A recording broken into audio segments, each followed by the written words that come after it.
लाल दरवाजा। गांव से दूर एक सुनसान सड़क थी।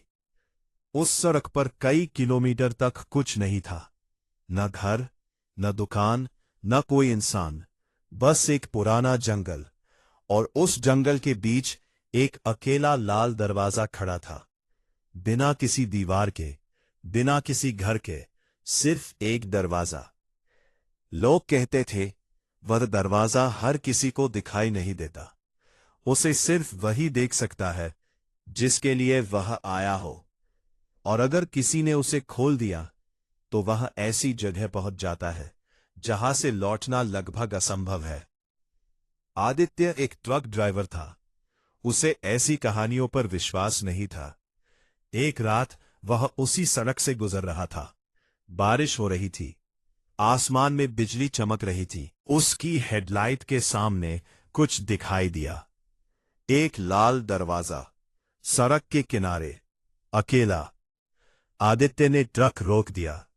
वह नीचे उतरा, दरवाजे को ध्यान से देखा। उसके ऊपर सफेद रंग से कुछ लिखा था, अंदर मत आना। आदित्य हंस पड़ा। अगर नहीं आना था तो दरवाजा लगाया ही क्यों। उसने हैंडल पकड़ा और दरवाजा खोल दिया। दूसरी तरफ घना अंधेरा था, लेकिन जैसे ही उसने अंदर कदम रखा, सब कुछ बदल गया। बारिश गायब, सड़क गायब, ट्रक गायब। अब वह एक पुराने शहर में खड़ा था, लेकिन वहां कोई इंसान नहीं था। सिर्फ खाली सड़कें, टूटी हुई इमारतें और अजीब खामोशी। आदित्य घबराने लगा। वह पीछे मुड़ा, लेकिन लाल दरवाजा गायब था। तभी दूर कहीं घंटी बजी, टन टन टन, और उसके साथ ही सारे घरों की खिड़कियां एक साथ खुल गईं। धड़ाम। आदित्य ने देखा, हर खिड़की के पीछे कोई खड़ा था, लेकिन वे इंसान नहीं थे। उनके चेहरे पूरी तरह सफेद थे। आंखें नहीं थीं, मुंह नहीं था, सिर्फ खाली चेहरा, और वे सभी उसे देख रहे थे। फिर अचानक सभी ने एक साथ अपनी उंगली उठाई और एक दिशा की ओर इशारा किया। शहर के बीचों बीच एक ऊंचा टावर खड़ा था। आदित्य ने पीछे हटना चाहा, लेकिन तभी सैकड़ों आवाजें एक साथ गूंजी, जाओ, वह तुम्हारा इंतजार कर रहा है। उसके पैर अपने आप चलने लगे, जैसे कोई अदृश्य ताकत उसे खींच रही हो। वह टावर तक पहुंच गया। उसका दरवाजा खुला हुआ था। अंदर गोल गोल सीढ़ियां ऊपर जा रही थीं।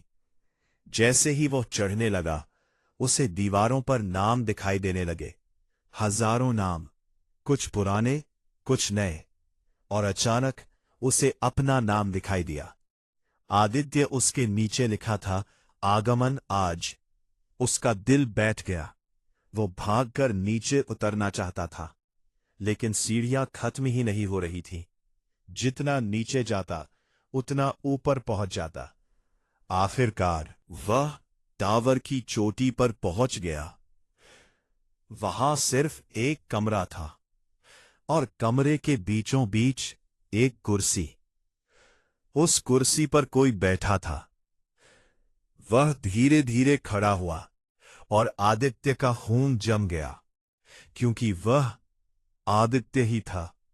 वही चेहरा, वही कपड़े, वही आवाज। उसने मुस्कुराकर कहा, आखिर तुम आ गए। तुम कौन हो? आदित्य कांपते हुए बोला। वह हंसा।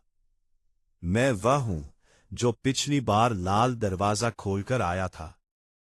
अब मुझे जाने की अनुमति मिल गई है, और अब तुम मेरी जगह रहोगे।